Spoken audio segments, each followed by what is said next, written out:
FM News Talk 97.1. On demand audio. So I was watching your interview with Bret Baier the other day, and normally I don't like to ask presidential candidates, well, you were talking with another journalist, but you were talking with Bret Baier, and I thought you had a very interesting answer because he was asking where you stood where it came to immigration and immigration reform and amnesty, which I think that there are two different things. I mean, there are real reforms needed, but then when you consider what the president has done, that's executive amnesty. And Bret Baier had asked if you had modified or flipped your vote, and you had said a flip would be someone who voted on something and then did something different.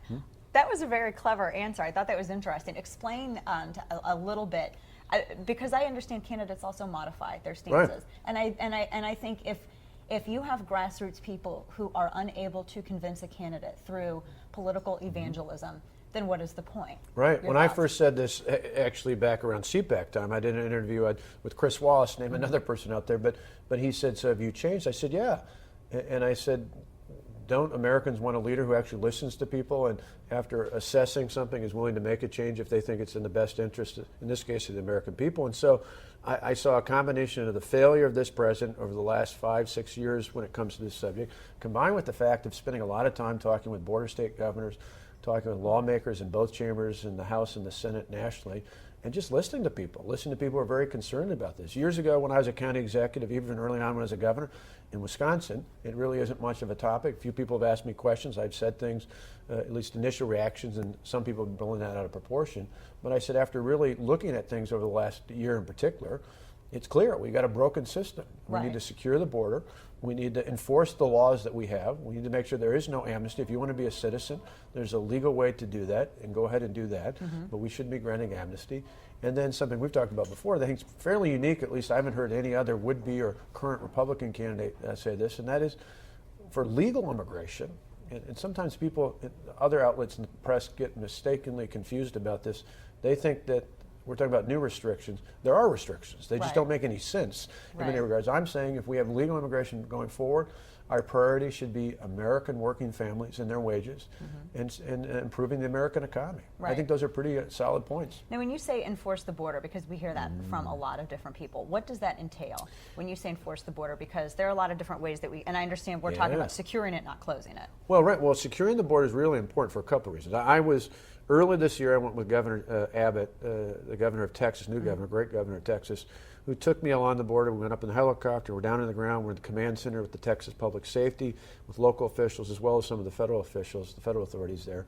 And more so than even being physically in the air, seeing the videos of what's happening, we have international criminal organizations penetrating our southern border.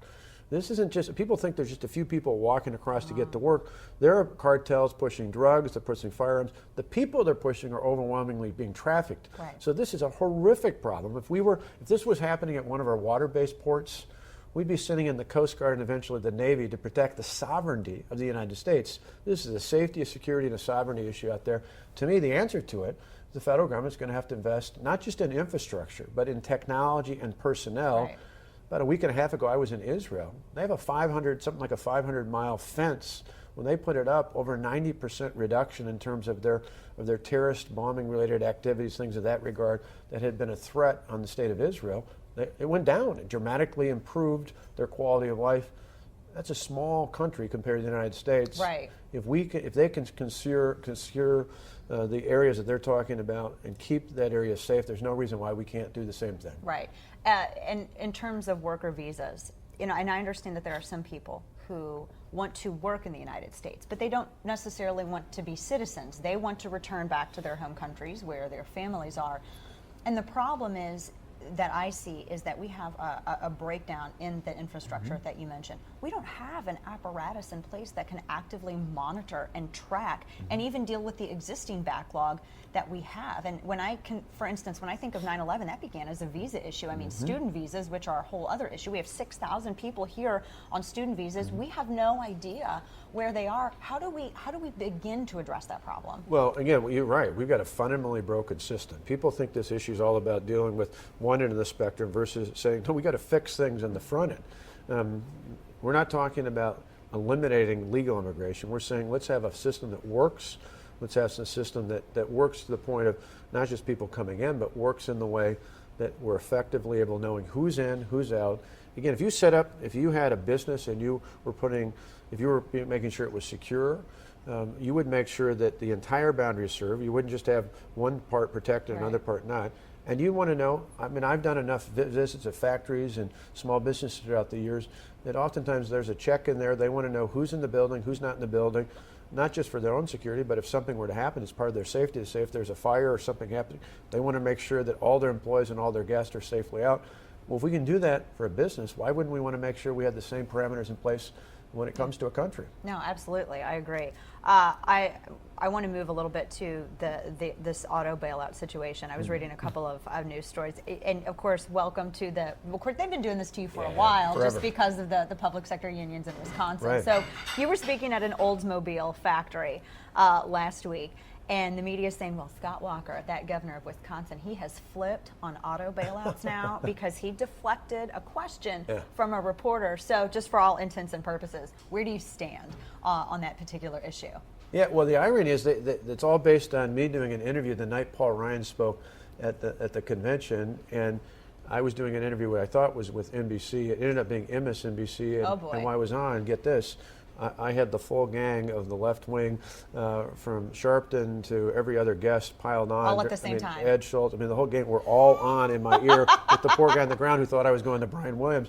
And that night, though, Paul Ryan had talked about the GM plant in Janesville having closed down, and that Barack Obama had promised that it wouldn't close, I think it was like in 2009, and despite all the talk about the bailout, the place is still closed today. And I just said, I grew up down the way from there. I can relate to that.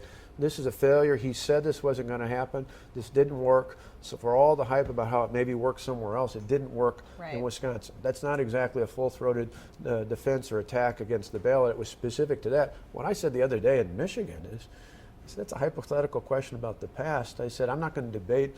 I didn't run for Congress. I'm not talking about the bailout. I think in general, I don't like bailouts. I think we got a federal government that many people think is too big to fail. We need it to be small enough to succeed, and that's a whole separate issue. But my retort to him, when the reporter asked the second time, I said, the real question you should be asking about is President Obama's EPA and why the supposed clean power plan, which is really the costly power plan, is going to hurt manufacturers like the folks working in Michigan and elsewhere around the country, and what the next president's going to do to correct that. Because we found in Wisconsin and in Michigan and Indiana and other manufacturing states across this country, the president's obsessive EPA regulations are going to cost tens of thousands of jobs. They're going to raise rates through the roof for average American working families and ratepayers. That's the real attack. It's not a debate about the past from many years ago. It's a debate going forward. If we want strong manufacturing jobs that support families out there, we got to get the EPA out of the way. Yeah, absolutely. And some of the, getting to some of the big spending, the subsidies, and as you were saying, too big to fail. One of the, I think, image problems that Republicans have that they have been unable to shake is, granted, towards the end of Bush's term, there was a lot of spending. I mean, even his brother Jeb, who is also, he's in the race. Let's just be honest about it. And he's running against you in this primary. Has said that Republicans spent too much. And now we're coming into, because I believe of this grassroots infusion, you have Republicans finally acknowledging, all right, so we can't do TARP, we can't do Wall Street bailouts, we can't do auto bailouts, we can't say that we're for limited government and do big spending. But there's one issue that it seems that all Republican candidates kind of shy away from shrinking where it concerns ethanol subsidies and the RFS, those renewable fuel standards. Where do you stand on that? Because I know that there was a dust-up in the beginning with one of your aides concerning the ethanol lobby, for the lack of a better way to put it, in Iowa. Where do you stand on that? Do you see that? Yeah, a couple of parts. Subsidies gone, so that has phased out in terms of ethanol. What the media, again, piled on was, when I ran for governor, I said I oppose a mandate on ethanol in the state of Wisconsin. And when I was in Iowa a month or two ago at an ag summit, I said the renewable fuel standard is something I would keep intact and phase out. What I've said, and somebody then as a follow-up to that asked about how long would it take to phase it out, I said probably 2 years, because I don't think you can pull the rug out immediately. There's got to be a progression as to how that phases out. And they said, well, that's different than what you said as governor. I said, no, it's not. I said, I don't have a mandate in Wisconsin on ethanol. If I had, then that would be a flip. I've just said here, I think it's reasonable within the term, probably even shorter than that, within a 2-year period, to phase out that and a whole series of things. I think it's perfectly fine to vote on that up front, because I also think there needs to be a series of changes far greater than just renewable fuel standards. I think there's a whole bunch of regulations. I'd love to take major portions, for example, of the Environmental Protection Agency, the EPA, and send them back to states where they're much more effective, much more efficient, much more accountable to the taxpayers and the people, and really have a shell of that entity left, if anything, and mainly for like interstate disputes out there. And really, in a larger sense, I actually take it far beyond that. I'd love to take everything from education to transportation to Medicaid funding to all those responsibilities out of the federal government, send them back to Madison and Sacramento and Tallahassee and Albany, places all across this great country, where local and state officials could play a much bigger hand in that. And it's tricky. I know it's tricky with ethanol stuff with Iowa, because the Iowa caucus and the Iowa straw poll, I mean, you're talking about a lot of momentum and a lot of capital that can be directed towards candidates. And so it's a dicey issue. Well, there are some people for that reason who say they just want it to last forever. Right. I'm not saying that. I've just said realistically, when I look at the infrastructure that's in place, they've got to know that it's not going to end on day one, but we're going to phase it out, and here's why. I think that's a reasonable, rational response. I think that's true with a whole bunch of things. And again, for example, what I'm talking about in the larger context beyond just the renewable fuel standard is all the other changes of federal agencies I'd like to see go back to states. Well, you can't pass a law on the second month of the first term in February 2017 and have it all magically go to the states. You can pass the law, but say, it's going to phase out over this amount of time, and by this point, a year from now or 2 years from now, all these responsibilities are going to shift to Des Moines, to Madison, to all these other state houses out there. I think it's a rational way of doing it, but you got to act early. The one thing we learned from 4 years ago as governor was if you want to make those same sorts of reforms, you want to make big, bold, conservative reforms, you can't wait. You need to pass them early. Now, they may take a while to phase in or become enacted, but you got to pass them early. Otherwise, I think it's even more true in Congress than it was with my state legislature. Otherwise, you face the fact that the longer you wait, the more the excuse is, well, we can't do that. It's too close to the next election. Yeah. Common Core. Yeah. Your, and I don't want to, I guess, colleague, for the lack of a better way to put it, in the Republican Party, when Jeb Bush was asked about Common Core, he had said, well, I think he gave a soft support of it. I mean, he's sort of the grandfather of Common Core, which of course has a lot of grassroots really fired up. Yeah. And he said, well, we need to have some sort of national standards, which I don't think anybody's arguing national standards. I think a lot of people are arguing whether or not Common Core is the way to go and achieve that. Where do you stand on that issue? I oppose Common Core. It's something that really only came up to me the last couple of years. People say, well, why didn't you just come this lately? Yeah, I have. Same sort of reason we talked about before, that when I ran in 2010, it wasn't on anybody's radar, at least in my state. It wasn't something we talked about. It's only been the last few years when parents, teachers, educators, concerned citizens a few years ago brought it to my attention. We then proposed legislation to our state legislature. Unfortunately, last session they didn't pass it. I've now put it in my budget to say, we're going to statutorily pull back on any requirement for any school district you have to use, and we pulled the funding for something called the Smarter Balance Test. We took the funding out of the budget for that. I'm all for high standards. I just want them set at the local level. Right. I want people that I elect to the school board. I want parents involved. I want teachers involved. I want community citizens involved. I don't want somebody from outside of the state being the one setting those standards. And in Wisconsin, I think that works. We have the second best ACT scores in the country. Despite what the protesters said a few years ago when they said public education was going to die, it's actually gotten better. Right. Scores have gone up, graduation rates have gone up. I'm all for high standards. I just like to have them set at the state, or excuse me, State at the and local level, yeah, to have that locality, to have it to where you have your locally elected school board, where you can have those people involved there at the ground level to make a difference. And crazy enough, this is one of those issues that has really been able to successfully unite Republicans, Democrats, Libertarians, Conservatives, Tea Partiers, Independents, everybody, because they see the importance of this issue. Well, and think about it. I get why there's some people that push for this in the first place. I don't agree with, but I get it, because nationally, if you're an employer that has locations in multiple states, there's great frustration. I hear it often from employers who say somebody graduates and people can't meet basic work requirements. But the problem with that is that's not just having national standards doesn't guarantee that happens. All that means is if schools that failed before to do that, now you have a standard that they're failing to meet that's universal. The real issue is, what do we do to empower those schools to do a better job to teach? Exactly. Community by community, and not lower state the by bar, state. which is what, unfortunately, Common Core has done, especially with mathematics. I mean, you look at the state of California, they've lowered the bar of expectations, which I think it's been said before, that's some subtle bigotry right there. It has been. It's been because they were specifically targeting minority students and saying that minority students in California were not able to achieve the same test scores in mathematics that other students were, and so they decided to lower the bar of expectation. That's part of Common Core. It's insane. Well, and it's setting people up for failure. Yes, I mean, that's the absolutely. problem. Is that if we talk about concerns we have in our society today about areas of poverty amongst our cities, our states, and our country as a whole, the only answer to that is getting people the education and the skills and the qualifications they need.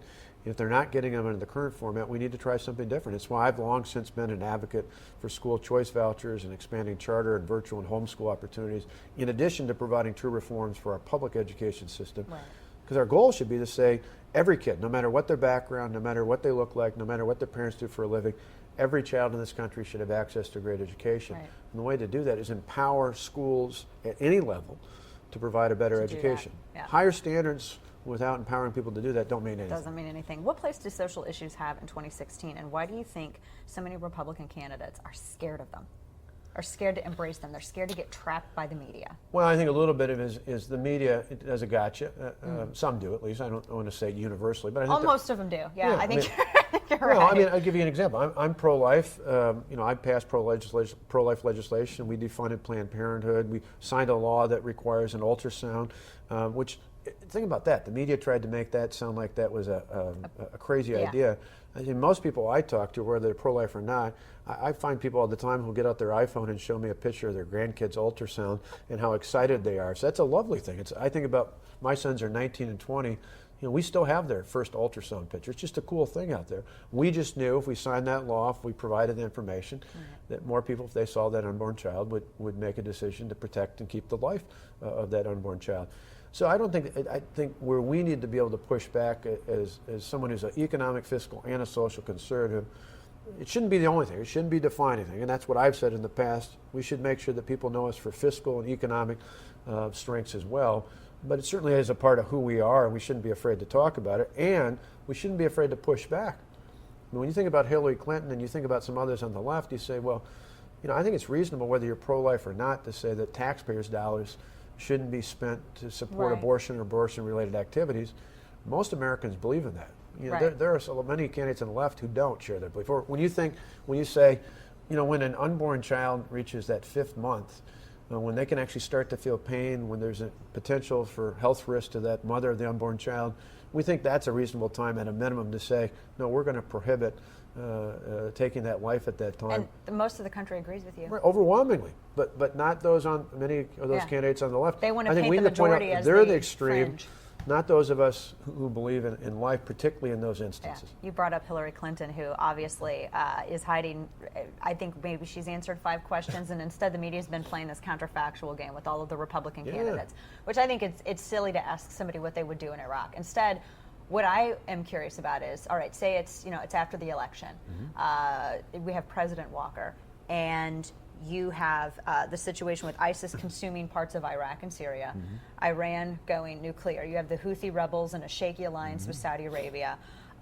You have we could go on and on. What is your first move in terms of foreign policy, looking from domestic issues to foreign policy? What's your first move? If I run and if I'm honored to be elected, day one, you pull back on the Iran deal, assuming we even have one at that point, but God help us if we do.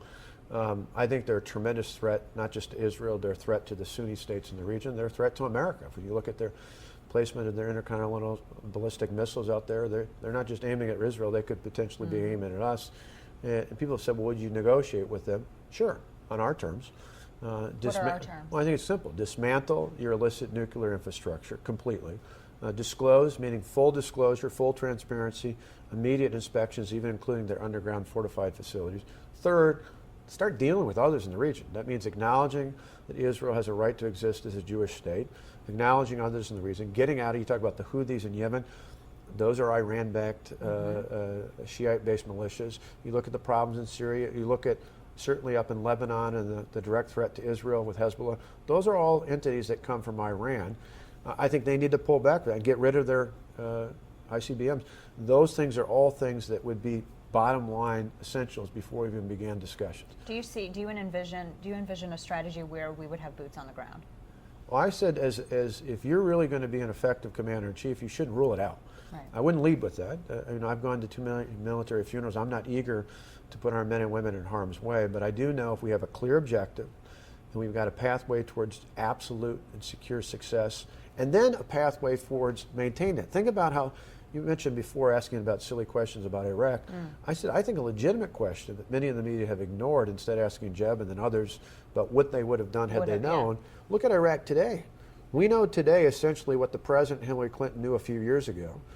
And you can see the mistakes that they made by pulling out early, which I would contend were done largely for political and not military or national security reasons.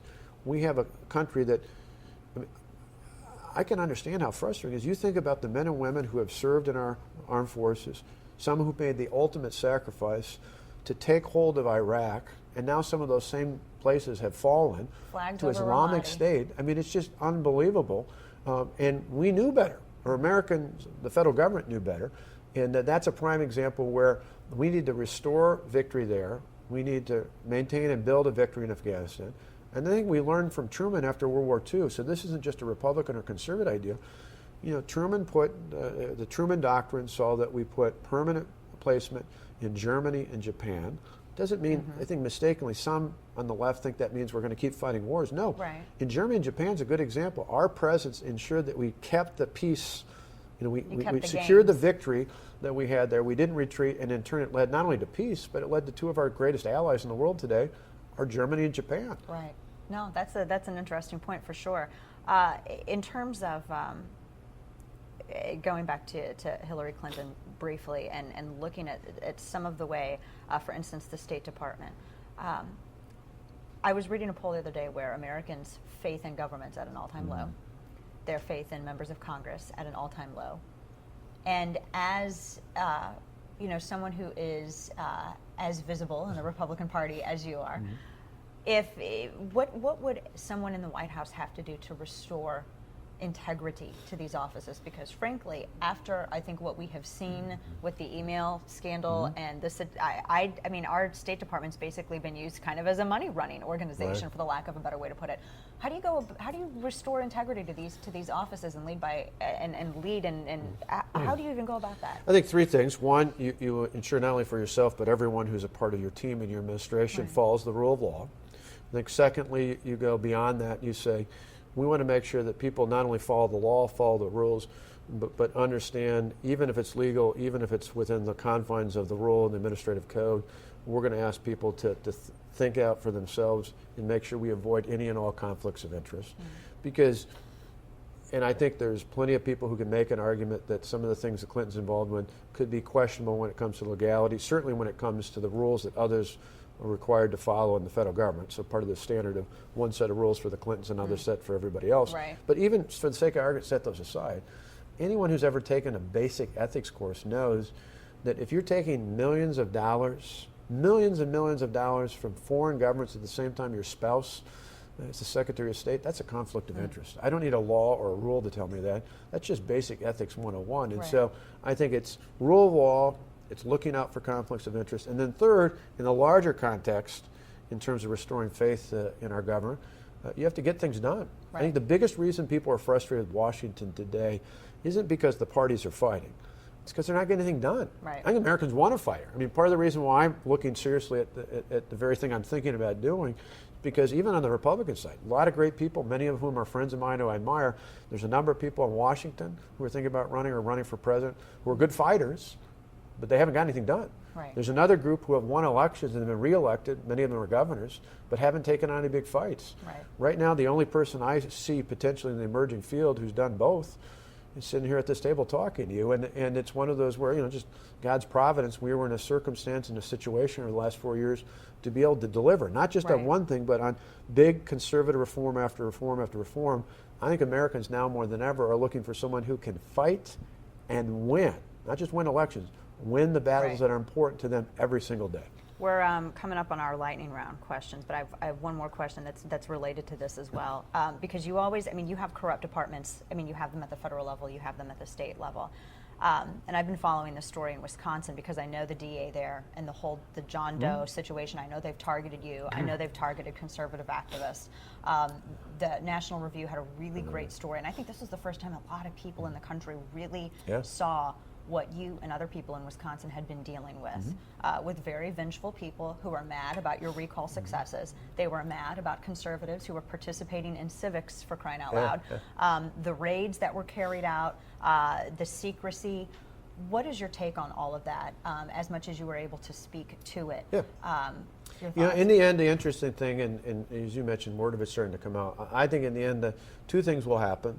One, I believe that the state Supreme Court will validate what quite some time ago a lower court, a circuit court, but headed by a reserve judge that was a former Court of Appeals judge, very well respected, a year ago, January, shut this whole thing down, saying there's just not, this shouldn't go forward, and made a very clear and decisive legal action. It was then subsequently reinforced by a federal judge that said some of the same thing.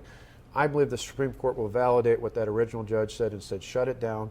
This shouldn't be going forward.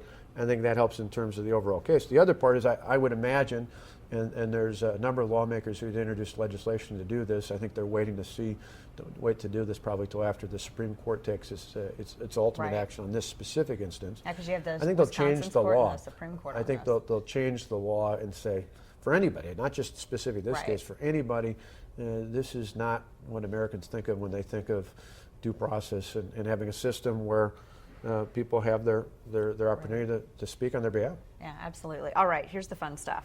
Some of these are kind of out of left field, just so you know. What's the last concert that you attended for a lightning round? Tonette and I went to see Mercy Me last August over at the Wisconsin State Fair. Excellent. Okay, so just, theoretically speaking, if you had to make a VP pick, who would you pick? I'm just saying. Well, I'm not even a candidate yet. Theoretically speaking here. I hear people all the time.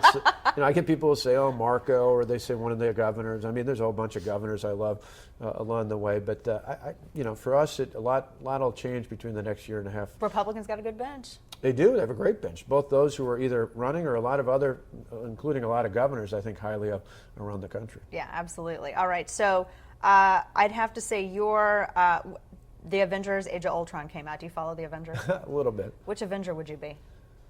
Oh, I don't know.